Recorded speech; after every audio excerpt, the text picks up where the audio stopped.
In the case of Apple, they did originally do production internally, but then along came unbelievably good outsourced manufacturing from companies like Foxconn. We don't have that in the rocket business. There's no Foxconn in the rocket business. I think it's very important to have a feedback loop, where you're constantly thinking about what you've done and how you could be doing it better. I hate writing about personal stuff. I don't have a Facebook page. I don't use my Twitter account. I am familiar with both, but I don't use them. The value of beauty and inspiration is very much underrated, no question. But I want to be clear, I'm not trying to be anyone's savior. I'm just trying to think about the future and not be sad.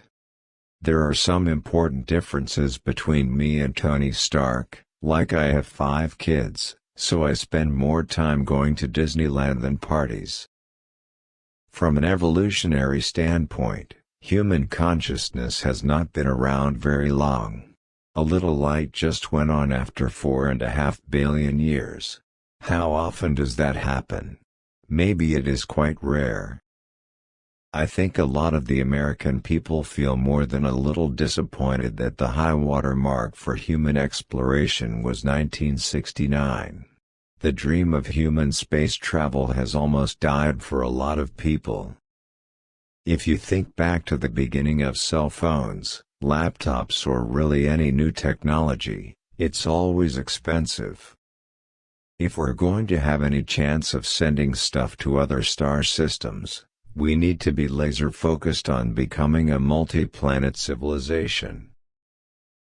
Biofuels such as ethanol require enormous amounts of cropland and end up displacing either food crops or natural wilderness, neither of which is good.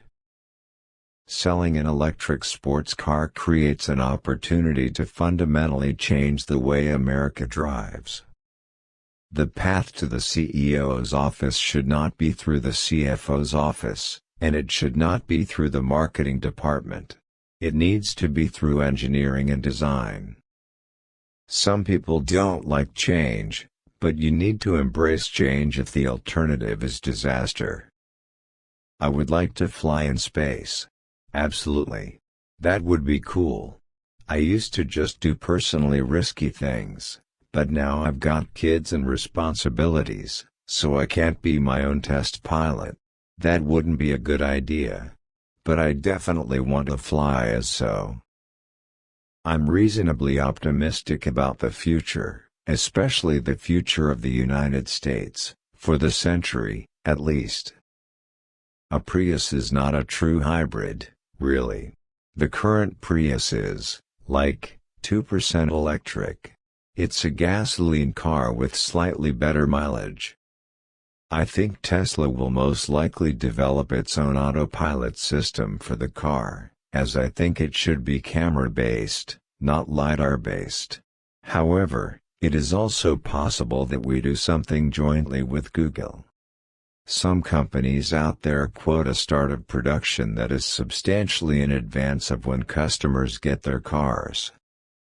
I tend to approach things from a physics framework.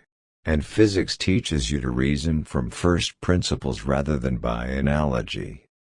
This is theoretically possible to warp space-time itself, so you're not actually moving faster than the speed of light, but it's actually space that's moving.